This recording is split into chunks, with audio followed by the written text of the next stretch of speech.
Hello everyone, and I welcome you all back to my YouTube channel. My name is Baby Ray. For those of us who are just watching my video for the very first time, you are at the right place. On today's video, we are going to be cutting this exact short flare gown.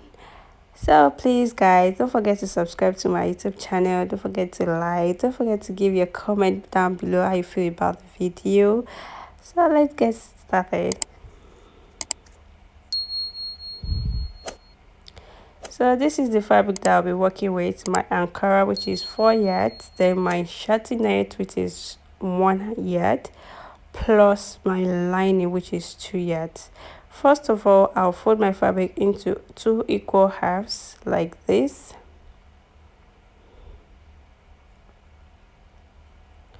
Make sure whenever you are cutting, make sure you fold on the wrong side of your fabric. After that, I folded it like this as well, in a triangle form. I hope you see that very well. So this is what I'm going to be doing in this video. You know, there is this upper part that we attach to the main flare, and that is 6 inches plus same allowance, making it 7. So I'm going to minus 6 inches from my total short gown length. The total of this length of the gown, it is 38. If I minus 6 inches, making it 32. So that 32 is what we are left with. So on that part that I want to mark on that part that I'm chalking right now, you are going to be dividing your total bust into 4. Remember, the fabric is folded into 4. So my bust, it is 42 divided by 4, that's 10.5. So this particular place that I'm placing my tape rule must be 10.5. If it is not enough, you can just come down a bit, probably by half. So you must get that 10.5 exactly, or more than. So I'm enough with the total of that side. Then from that spot, I'll measure 32.5, 5 in half seam allowance, making it 32.5. So that is what I'm doing here.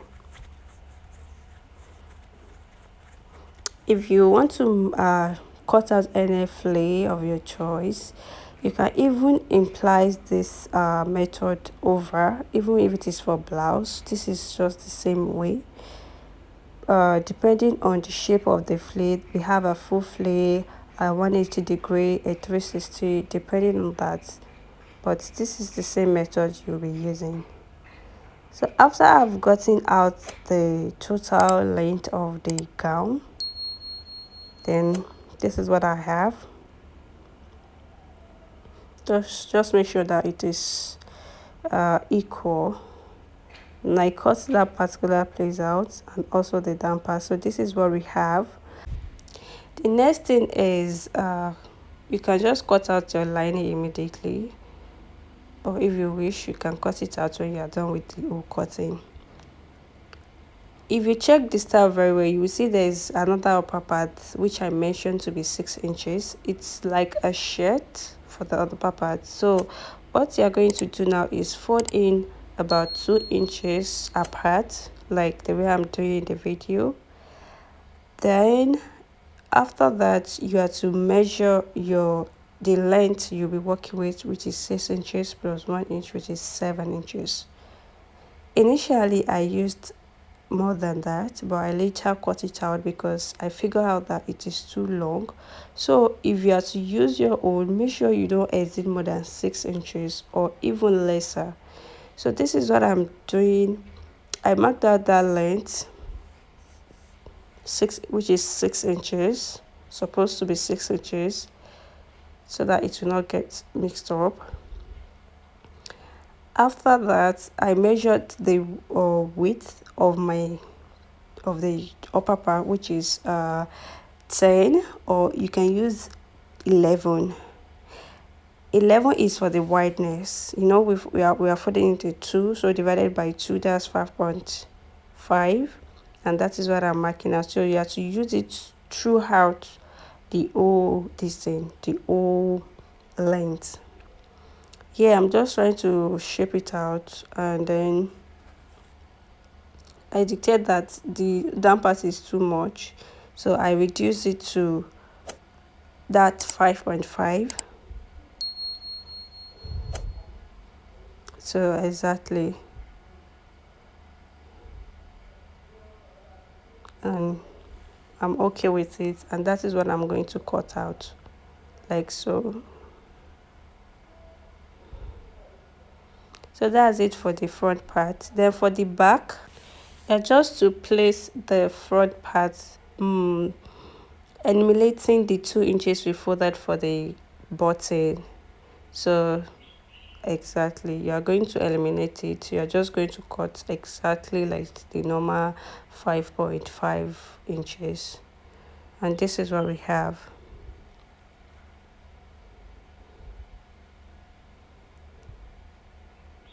So I notched it so that I will know the center.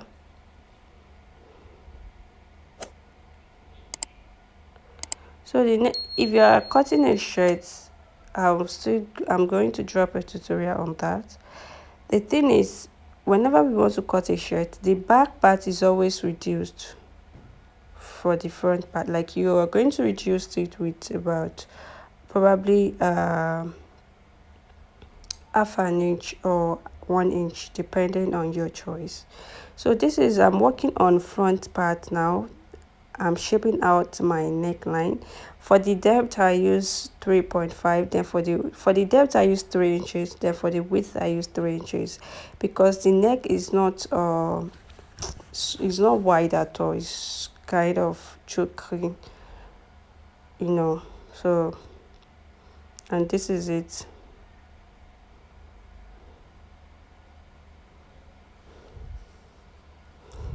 Then I'm going to take the back part like this and pull the front part forward, because the back part needs to be reduced by half inch.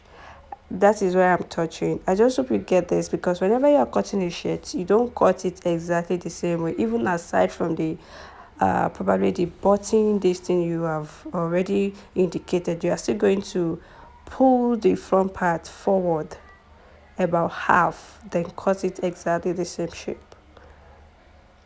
I also cut out the back neckline, which is 1.5 inch depth. Then for the width, the same thing. The next thing for me to do is to cut out my sleeve. This sleeve is going to be a off shoulder sleeve, because you can see the dress that is not a shoulder one. So you are going to cut your sleeve like you want to cut off shoulder. So I measured out the length of my sleeve. Then I added 2 inches seam allowance to it, because I'm going to be using a lining to fold in those inches. After which I marked out the total length. Then for that place I'll be using 4.5. For the armhole side I use 7 inches. Then for the round sleeve I use 8.5. For that part I use 7. Then I join it together and I shape out the armhole like this. And we are good to go. The next thing is to bring out the flip part like this, and then cut it into two to indicate the front part and also the back part.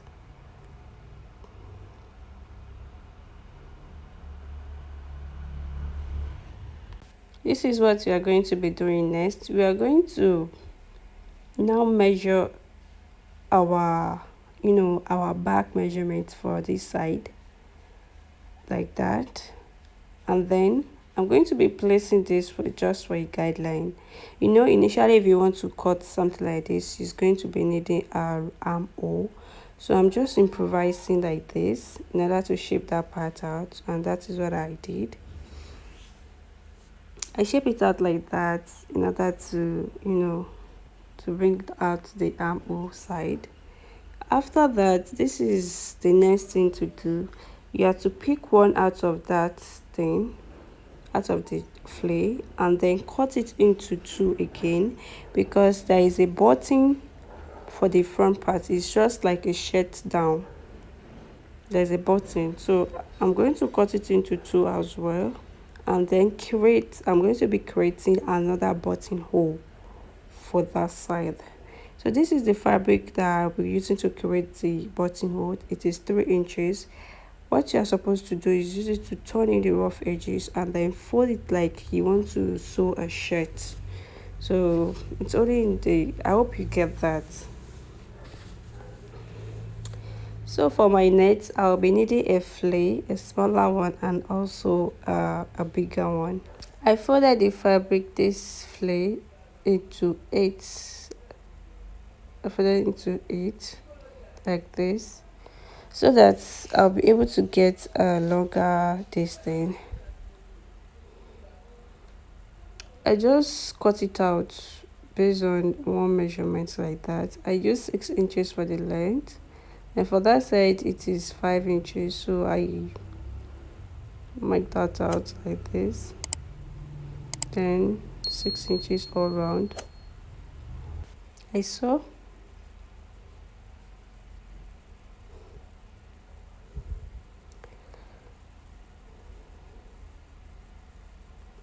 So this is what we have. I'm going to cut it into two, because one sleeve and one for the other sleeve.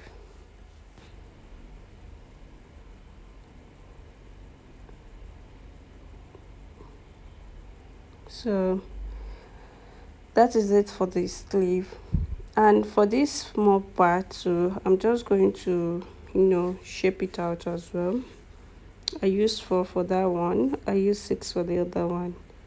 So this particular one is just on that chest part, not around the sleeve. It's just only on the shirt part, so it's not as long as that one.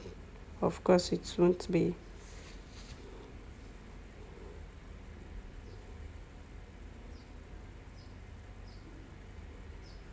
And this is what we have. Moving forward, this is just like an additional teaching, because we'll be cutting a collar, and that, I think my method is the most easiest one. So this is what I'm doing. I'm measuring out 2.5. The thing is, after you might have joined the upper part together, you're going to measure what you have. For my own, I have like 17 inches. So I measured out 23 inches for that collar first. You're going to see what I will do next.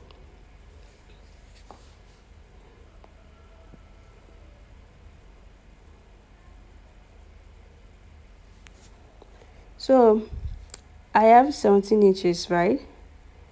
And this is 23 inches. So this is what I'm going to do. I'm going to fold it into two like this. 17 divided by 2, that is 8.5. Then I'll be measuring that 8.5 on the down part like that. After you've marked that part, you have to slant your hands like the way I did just now.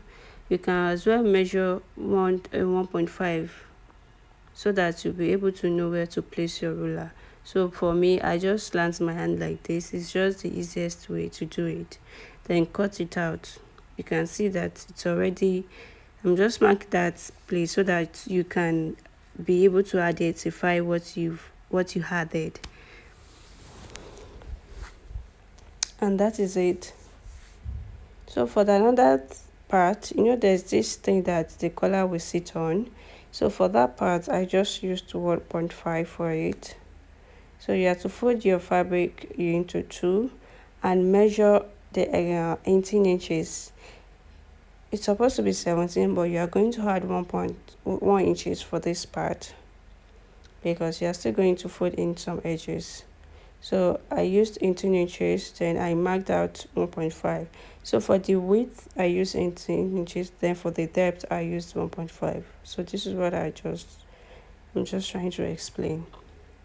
And that is it. Yeah, just for the depth, 1.5, for the width, the exact measurement you get from the total round of the neck.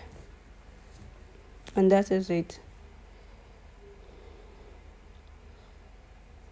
Notch the center, and then, so the thing is, you will see that some collar it's not always equal with the with this thing.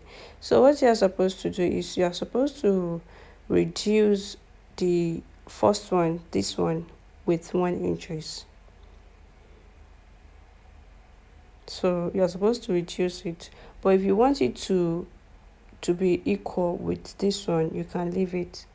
But I want this, I want a bit space for mine. You can see that space that is there. So that is why I just trim out 1 inches from it. Half for making it one. No go and trim one making it two. Now one half for. So that's it. So I just cut it out on my main fabric because I'll be using this for a lining, sure. And that is all for the cutting. Thank you guys for tuning in. Thank you guys for subscribing to my channel. Thank you for always watching my videos. And that is all for today. Till I'll be bringing you another video.